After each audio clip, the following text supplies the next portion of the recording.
Hey friends, my name is Jake and welcome to Fixed Blade Friday. No, it hasn't been a regular thing lately and it won't be a regular thing this summer, but this is Friday that this video is coming out, so let's talk about this knife.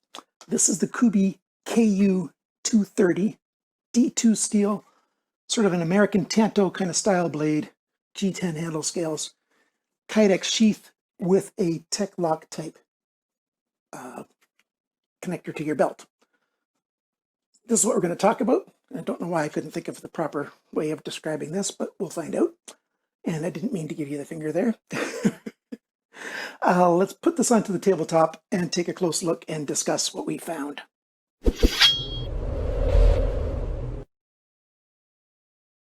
Well, hello, here we go.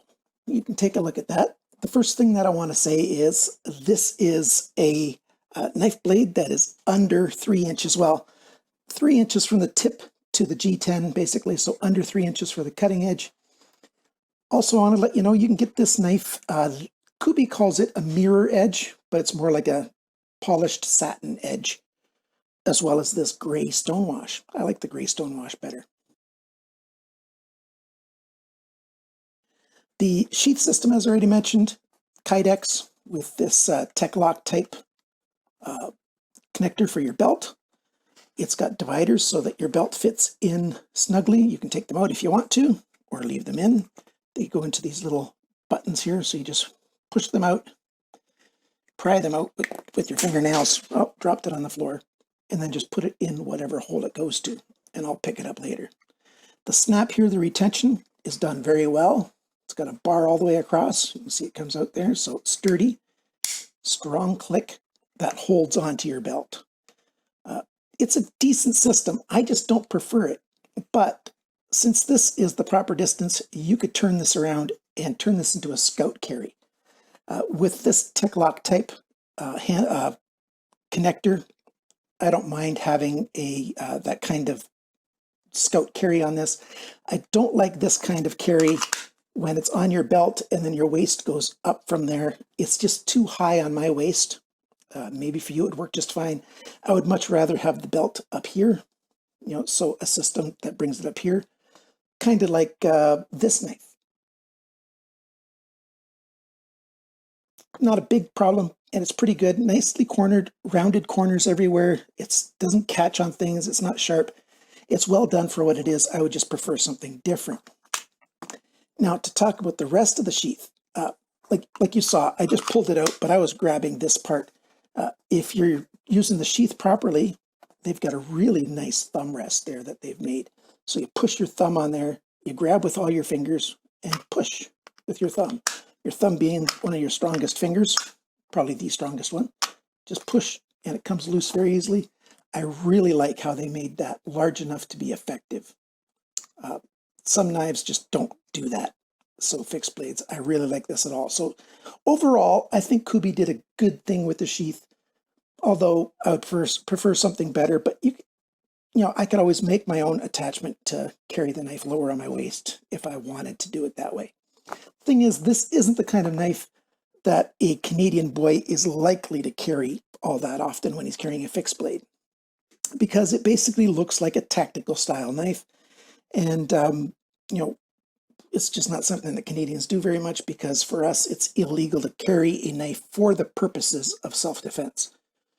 Totally legal to carry a knife, just not for the purposes of self-defense. So what other purpose can you describe for this kind of knife? Well, hopefully you can if you're carrying it. This, like I said, the steel is D2. I really do like this gray stonewash. Let's take a closer look at it. Take a look at that. That is nice. The chamfer up here is well done. The flat section at the tip here, that's well done. Hollow grind on the main part of the cutting edge. Full thickness all the way along up to there. That's well done.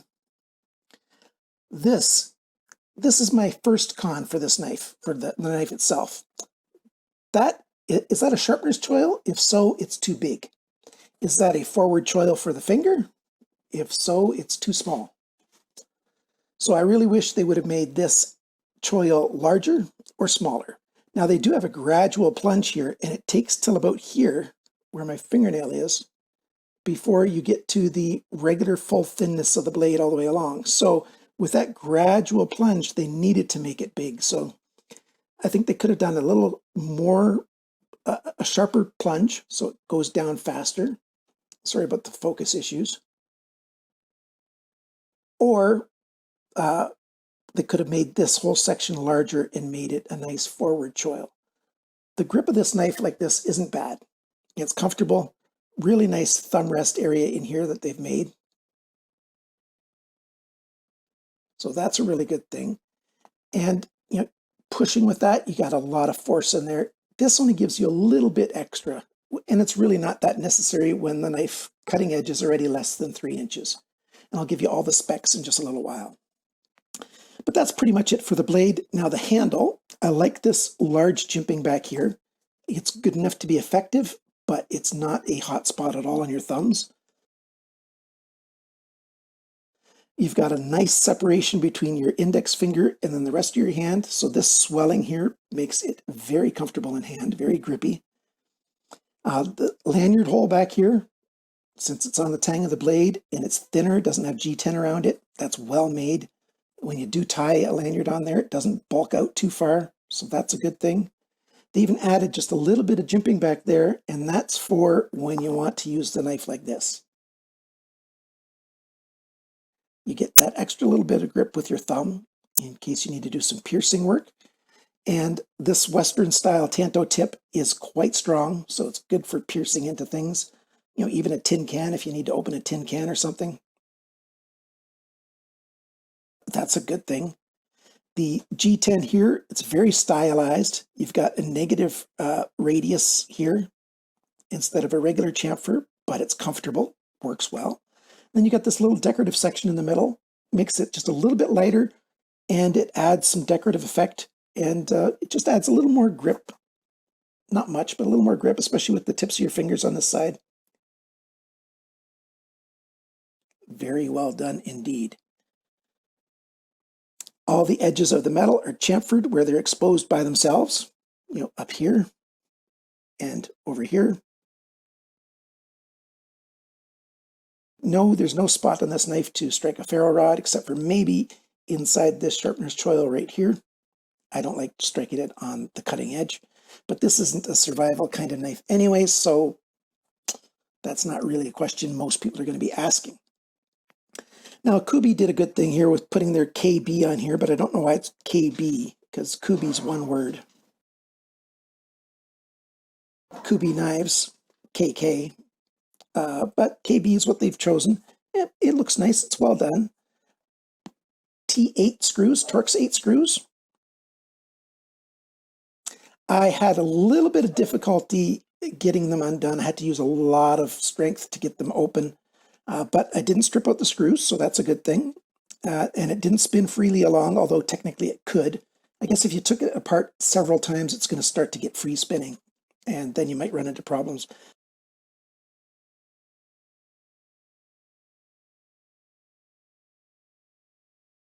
Back here, you've got the hole on both sides, the Torx hole, so you can always put a screwdriver one on each side and make it come open that way. How did this knife perform in my cutting tests? Well, it performed quite well, and that's because of how thin it is behind the grind, and it's just a well-done sharpener's choil. Not sharpener's choil, well-done sharpening on this knife. I like the angle is fairly flat, so it's not like a sharp Tanto or a very angled Tanto. It's almost a belly the way it is, and so it can be an effective knife for a lot of different uses. In fact, somebody who wanted to could very quickly turn this into just a belly, radius that off a bit, and it wouldn't be 2 different angles that much anymore, and that would be just fine for this knife.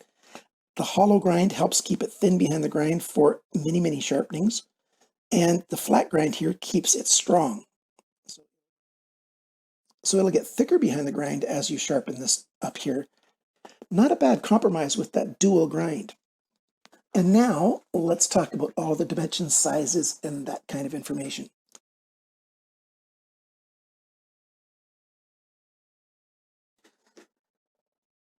The cutting edge length is 7.22 centimeters, 2.84 inches. The blade length, so tip to the closest spot on the G10 here, close to the same, 7.85 centimeters, 3.09 inches. The blade thickness is 3.49 millimeters, which is 0.1375 of an inch, so 137 thousandths of an inch. That's over an eighth of an inch, so that's good. The blade depth, and the largest point's right here, that's right about an inch up. I usually measure it an inch up from the sharpness tool. 2.36 centimeters, 1.28 inches.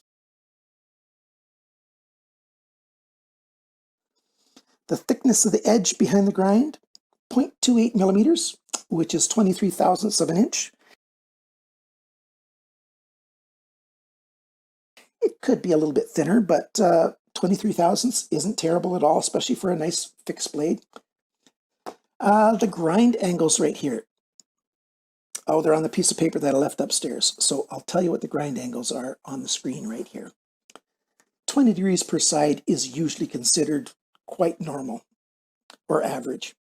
Now for the handle length is 11.21 centimeters, 4.41 inches. The handle thickness is 1.29 centimeters, which is just over half an inch. The handle depth, it's biggest right here, 2.66 centimeters, 1.05 inches. The grip area, that's in here, it's right around 9.2 centimeters, 3.6 inches, so good size for most people. My hands are between large and extra large, and it fits, so that's good. And smaller hands will still find this comfortable because it's just the sizes that they made everything. So that's really well done, Kuby. Now for the total length of the knife, it is 7.5 inches long. Again, I didn't convert that into inches to centimeters. The metric size is on the screen right here. And the sharpness from the factory, 105 best. 200 and less is considered sharp. And this thing came in at 105 on my testing equipment. Very good. And I tested it 3 times, and that's the average. So very good, Kuby. You guys sharpened this knife very, very well. But even if they sharpened it terribly, you can sharpen it yourself, hopefully. Because it's D2, it's not that hard to sharpen. I know there's a lot of talk going around that D2 is very hard to sharpen. No, it's not. Not with modern sharpening equipment, not with modern stones. It's not terribly difficult to sharpen. I find it fairly straightforward and simple to sharpen D2 steel. Rockwell hardness is usually around 5960, and it's, D2 is not hard to sharpen, contrary to the myth that is going around. 50 years ago, D2 existed, and yes, it was hard to sharpen in that day and age because then it was like a premium steel. And 60 Rockwell hardness was unheard of for, 50 years, 60 years ago. It's good now. I don't know if those numbers are exactly accurate for the date. The date numbers, I'm not sure if it's 50 years or exactly or not. But a long time ago, it was very hard to sharpen, and it was a premier steel. Now it's just an average everyday steel, and it's not terribly hard to sharpen. The weight of this knife, 133 grams, 4.75 ounces. You add the sheath in, 228 grams, 8.05 ounces. So half a pound for the whole thing combined, not bad at all for carrying a fixed blade. The price of this knife, right around $48 US. You got Kuby's store online that you could buy it from. Amazon sells it. White Mountain Knives has the listing for this knife and the more satin mirror polished one. They're both out of stock right now, so you could click on the notify me button or email them. They've got an email address. Just look down at the bottom of their main page, and you could email them and ask them, if they're going to get this in again or not. And because you can save 10% if you use coupon code CCE at White Mountain Knives. And so that's saving almost $5 off the price. So $4.80 off, not bad at all when it starts at $47.99. I didn't find this knife. I found it in Germany, Amazon Germany. So I'll put the links down below for Amazon, for White Mountain Knives, for Kuby's online store. You decide where you want to buy it. The links are down below. Special features. Well, I like that it comes in a different treatment for the blade than is common, especially on budget knives. You don't see this kind of gray wash that often, so that's a good thing. I like how comfortable it is in hand. You get a good grip on this, solid grip, or a solid grip back here with the jimping for many different hand sizes, because just the way they designed it, it's just a good design. And you can grip it in many different ways comfortably. Like I showed you before, you can even do a pull grip, reverse pull grip. You can even pinch up and do some delicate cutting if you need to. It's a well-designed handle and blade combination, except for a couple little things like I mentioned. It's got a nice sheath. You could even do this knife as a neck carry. So you could do it that way, dangle it from here on a piece of paracord with a breakaway system is what I would recommend. And that just works fine. Or put it on your belt, or take it off and put it on in a bag or something. I mean, take this part off and put it in a bag, or clip it onto a bag using the Tech-Lock-ish kind of system. There's no drain hole in the sheath, I'll tell you that much, but that's something you could easily do. Take the knife out before you drill a little drain hole in there at the very bottom. It's my recommendation. You don't have to take the knife out if you don't want to. I already talked about the cons. I wish this was bigger or smaller. That's my main con. And the other con basically is I don't really like this Tech-Lock kind of holder that much. Like I said, you could use scout carry or neck carry. I still quite like it. So there you go. I bought these knives myself. This was not given to me, so that's my review. Oh, actually, I should have taken this away a long time ago. We're busily planning on making our trip down to Ontario. I'll still do a few more knife reviews before I leave. Hopefully, a few more before we leave for a month and a half, or maybe just 6 weeks, 5 weeks, maybe. We're not totally sure yet. But I just want to thank you for watching my video. Thanks for liking, sharing, commenting, and subscribing. Emphasis on the commenting, please.